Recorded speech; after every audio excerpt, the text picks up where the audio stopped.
दोस्तों, आईपीएल 2026 का दूसरा क्वालिफायर मुकाबला सनराइजर्स हैदराबाद और राजस्थान रॉयल्स के बीच खेला गया।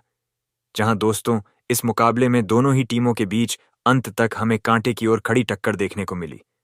इस मुकाबले में हैदराबाद की टीम ने टॉस जीता और पहले गेंदबाजी करने का फैसला किया। तो वहीं पर दोस्तों, बल्लेबाजी करने के लिए राजस्थान रॉयल्स की टीम को आमंत्रित किया। अब इस मुकाबले की शुरुआत हुई राजस्थान रॉयल्स की तरफ से सलामी बल्लेबाज के तौर पर ताबड़तोड़ ओपनिंग जोड़ी, यानी कि दोस्तों, वैभव सूर्यवंशी और यशस्वी जायसवाल मैदान पर उतरते हैं। जहां पहली ही ओवर में दोस्तों, ओवर की अंतिम गेंद पर वैभव सूर्यवंशी के बल्ले से हमें एक मैक्सिमम और गगनचुंबी छक्का देखने को मिलता है। इसके बाद दोस्तों, दूसरे ओवर में यशस्वी जायसवाल ने पहले तो एक शानदार बाउंड्री जड़ी और इसी ओवर के अंतिम गेंद पर वैभव के बल्ले से हमें एक और मैक्सिमम और ताबड़तोड़ छक्का देखने को मिला। अब दोस्तों, तीसरे ओवर में वैभव सूर्यवंशी ने क्या बेहतरीन बल्लेबाजी की।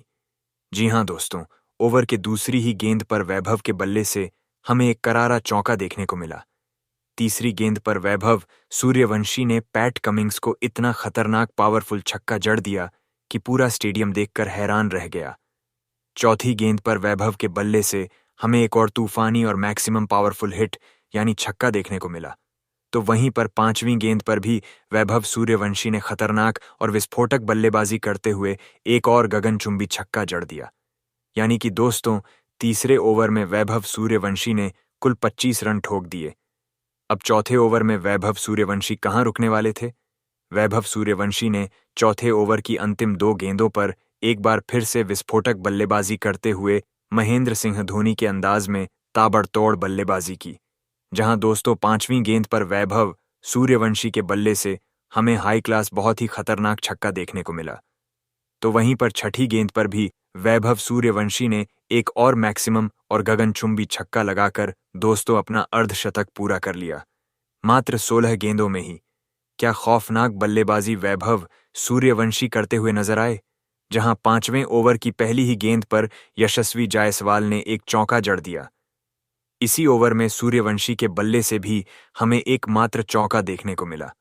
अब दोस्तों, छठे ओवर में यशस्वी जायसवाल के बल्ले से सिर्फ एक 4 यानी चौका देखने को मिला।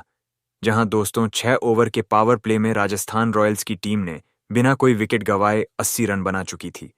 लेकिन अब 7वें ओवर में यशस्वी जायसवाल ने पहले तो शानदार बाउंड्री जड़ दी और इसी ओवर में वैभव सूर्यवंशी ने तूफानी बल्लेबाजी करते हुए 5वीं गेंद पर एक शानदार 4 यानी चौका जड़ दिया। तो वहीं पर छठी गेंद पर वैभव सूर्यवंशी के बल्ले से हमें इतना खतरनाक छक्का देखने को मिला कि दोस्तों, पूरा स्टेडियम हैरान रह गया। वैभव सूर्यवंशी आज पूरे खतरनाक मूड में नजर आ रहे थे।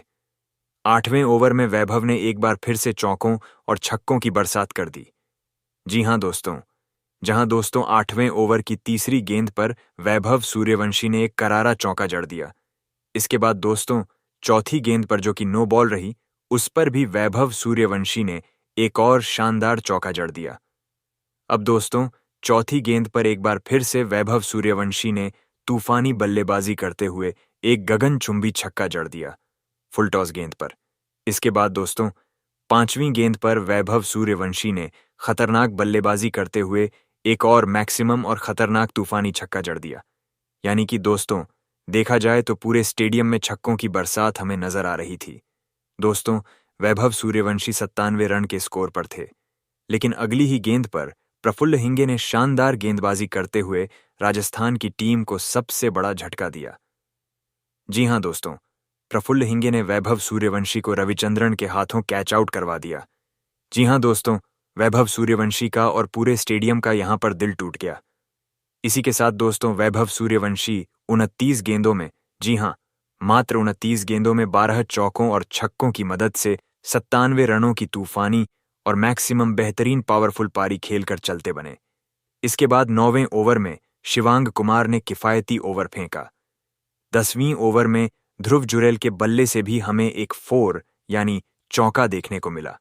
जहां दोस्तों, 10 ओवर में राजस्थान की टीम एक विकेट के नुकसान पर 136 रन बना चुकी थी और 11वें ओवर में शिवांग कुमार ने एक बार फिर से बेहतरीन गेंदबाजी करते हुए यशस्वी जायसवाल जो कि काफी सेट थे, उन्हें अभिषेक शर्मा के हाथों कैच आउट करवा दिया। इसी के साथ दोस्तों, यशस्वी जायसवाल 29 गेंदों में 29 रनों की पारी खेलकर चलते बने।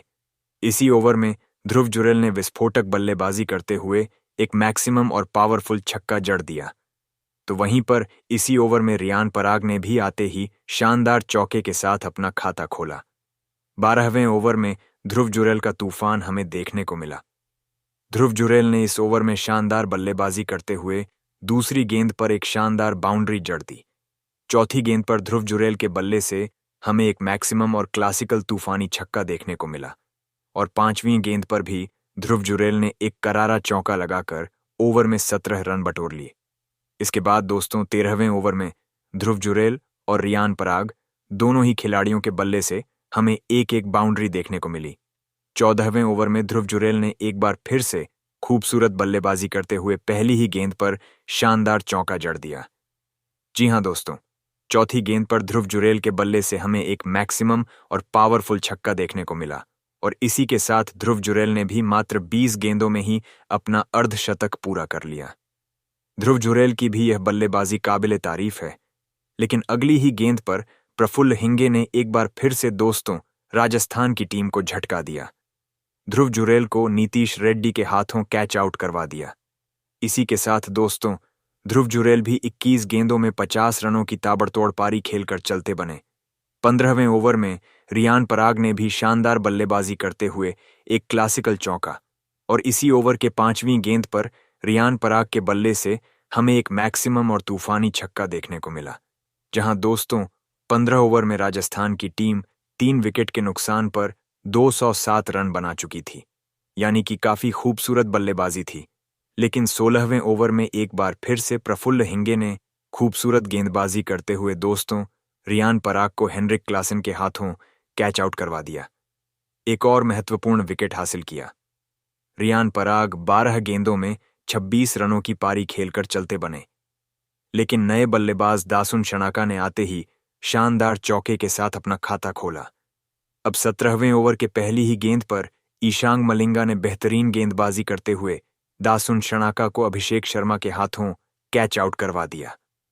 जी हां दोस्तों, इसी के साथ दासुन शनाका 3 गेंदों में 5 रनों की पारी खेलकर चलते बने, लेकिन इसी ओवर में नए बल्लेबाज डोनोवन फरेरा ने भी शानदार चौके के साथ अपना खाता खोला। 18वें ओवर में रविंद्र जडेजा के बल्ले से हमें एक बेहतरीन चौका देखने को मिला, लेकिन दोस्तों अब 19वें ओवर में नीतीश रेड्डी की गेंद पर दोस्तों डोनोवन फरेरा रन आउट हो गए और दोस्तों 9 गेंदों में 12 रनों की पारी खेलकर चलते बने। लेकिन इसी ओवर में नए बल्लेबाज जोफ्रा आर्चर ने शानदार बाउंड्री जड़ दी, लेकिन अंतिम गेंद पर नीतीश रेड्डी ने शानदार गेंदबाजी करते हुए जोफ्रा आर्चर को अभिषेक शर्मा के हाथों कैच आउट करवा दिया। जोफ्रा आर्चर 4 रन बनाकर चलते बने। इसके बाद 20वें ओवर में साकिब हुसैन ने भी बेहतरीन गेंदबाजी करते हुए नांद्रे बर्गर को भी रन आउट करवा दिया। इसी के साथ बर्गर भी 1 रन बनाकर चलते बने और इस तरह से दोस्तों 20 ओवर में राजस्थान रॉयल्स की टीम ने 8 विकेट के नुकसान पर 243 रन बना लिए, जहां दोस्तों राजस्थान की टीम ने अब यहां पर सनराइजर्स हैदराबाद के सामने जीत के लिए 244 रनों का विशाल पहाड़ जैसा लक्ष्य रखा। दोस्तों अब इस लक्ष्य का पीछा करने के लिए सनराइजर्स हैदराबाद की तरफ से सलामी बल्लेबाज के तौर पर अभिषेक शर्मा और ट्रेविस हेड की खतरनाक ओपनिंग जोड़ी मैदान पर बल्लेबाजी करने के लिए उतरी और पहली ही ओवर में गेंदबाजी करने आए जोफ्रा आर्चर ने अपने तूफानी गेंदबाजी से टहलका मचा दिया। ओवर की दूसरी ही गेंद पर जोफ्रा आर्चर ने अभिषेक शर्मा को ध्रुव जुरैल के हाथों कैच आउट करवा दिया। जी हां दोस्तों, बड़ा विकेट हासिल किया। इसी के साथ अभिषेक शर्मा बिना खाता खोले ही पवेलियन चलते गए, लेकिन दोस्तों इसी ओवर में नए बल्लेबाज ईशान किशन ने आते ही ओवर की चौथी ही गेंद पर एक मैक्सिमम और पावरफुल छक्का जड़ दिया। 5वीं गेंद पर ईशान किशन के बल्ले से हमें एक खूबसूरत बाउंड्री देखने को मिली, तो वहीं पर 6ठी गेंद पर भी ईशान किशन ने एक करारा चौका जड़ दिया। दूसरी गेंद पर ईशान किशन के बल्ले से हमें एक पावरफुल और मैक्सिमम बहुत ही खतरनाक छक्का देखने को मिला, तो वहीं पर चौथी गेंद पर भी दोस्तों ईशान किशन ने विस्फोटक बल्लेबाजी करते हुए एक और मैक्सिमम छक्का जड़ दिया। दोस्तों ईशान किशन काफी खतरनाक बल्लेबाजी करते हुए नजर आ रहे थे, लेकिन 5वीं गेंद पर जोफ्रा आर्चर ने कमाल की गेंदबाजी करते हुए ईशान किशन को डोनोवन फरेरा के हाथों कैच आउट करवा दिया, बड़ा विकेट हासिल किया। इसी के साथ दोस्तों, ईशान किशन 11 गेंदों में 33 रनों की तूफानी पारी खेलकर चलते बने। दोस्तों, इसके बाद चौथे ओवर में नांद्रे बर्गर ने भी बेहतरीन गेंदबाजी करते हुए नए बल्लेबाज रविचंद्रन को भी कैच आउट करवा दिया। इसी के साथ दोस्तों, समरन रविचंद्रन 1 रन बनाकर चलते बने। अब दोस्तों, हैदराबाद की टीम पिछड़ते हुए नजर आई। 5वें ओवर में ट्रेविस हेड ने भी शानदार और खूबसूरत बाउंड्री जड़ दी, लेकिन अगली ही गेंद पर जोफ्रा आर्चर ने एक बार फिर से तूफानी गेंदबाजी करते हुए ट्रेविस हेड को क्लीन बोल्ड कर दिया, उनके चारों खाने चित कर दिए। इसी के साथ ट्रेविस हेड भी 8 गेंदों में 17 रनों की पारी खेलकर चलते बने, लेकिन इसी ओवर की अंतिम गेंद पर नए बल्लेबाज हेनरिक क्लासेन ने आते ही शानदार चौके के साथ अपना खाता खोला। अब दोस्तों, इसके बाद छठे ओवर में दोस्तों हेनरिक क्लासेन के बल्ले से सिर्फ एक चौका देखने को मिला, जहां 6 ओवर के पावर प्ले में हैदराबाद की टीम 4 विकेट के नुकसान पर 71 रन बना चुकी थी, यानी कि हैदराबाद की हालत काफी खस्ता थी। अब 7वें ओवर में हेनरिक क्लासेन के बल्ले से हमें एक और तूफानी और मैक्सिमम छक्का देखने को मिला, लेकिन दोस्तों, इसी ओवर में यशराज पुंजा ने शानदार गेंदबाजी करते हुए हेनरिक क्लासेन जैसे विस्फोटक बल्लेबाज को एलबीडब्ल्यू आउट करवा दिया। इसी के साथ दोस्तों, क्लासेन भी 10 गेंदों में 18 रनों की ताबड़तोड़ पारी खेलकर चलते बने। दोस्तों, हैदराबाद की आधी टीम पवेलियन लौट गई थी, जहां दोस्तों 8वें ओवर में नीतीश रेड्डी ने बेहतरीन बल्लेबाजी करते हुए एक के बाद एक बैक टू बैक 2 शानदार और करारे चौके जड़ दिए। अब दोस्तों, 9वें ओवर में नीतीश रेड्डी ने एक बार फिर से विस्फोटक बल्लेबाजी करते हुए ओवर की तीसरी गेंद पर एक करारा चौका जड़ दिया। 5वीं गेंद पर नीतीश रेड्डी के बल्ले से हमें एक RX मैक्सिमम और पावरफुल छक्का देखने को मिला, तो वहीं पर अंतिम गेंद पर नीतीश रेड्डी ने एक और खतरनाक और गगनचुंबी छक्का लगाकर इस ओवर में कुल 18 रन बटोर दिए। 10वीं ओवर में सलील अरोड़ा ने भी तूफानी बल्लेबाजी करते हुए पहली ही गेंद पर एक मैक्सिमम और तूफानी छक्का जड़ दिया, और दूसरी गेंद पर अरोड़ा के बल्ले से हमें एक शानदार 4 यानी चौका देखने को मिला। इसी ओवर में अरोड़ा ने 5वीं गेंद पर एक और खूबसूरत बाउंड्री जड़ी। 10 ओवर में हैदराबाद की टीम 5 विकेट के नुकसान पर 132 रन बना चुकी थी, जहां दोस्तों नीतीश रेड्डी और सलील अरोड़ा के बीच अच्छी साझेदारी बन गई थी। लेकिन दोस्तों, अगले कुछ ओवर में हैदराबाद के और विकेट गिर गए, जिसकी वजह से दोस्तों हैदराबाद की टीम यह मुकाबला नहीं जीत पाई। दोस्तों, ऐसे में हैदराबाद की जीत का सपना ही रह गया और राजस्थान ने इस मुकाबले को जीत लिया। उस पर आप जवाब हमें जरूर दें। धन्यवाद।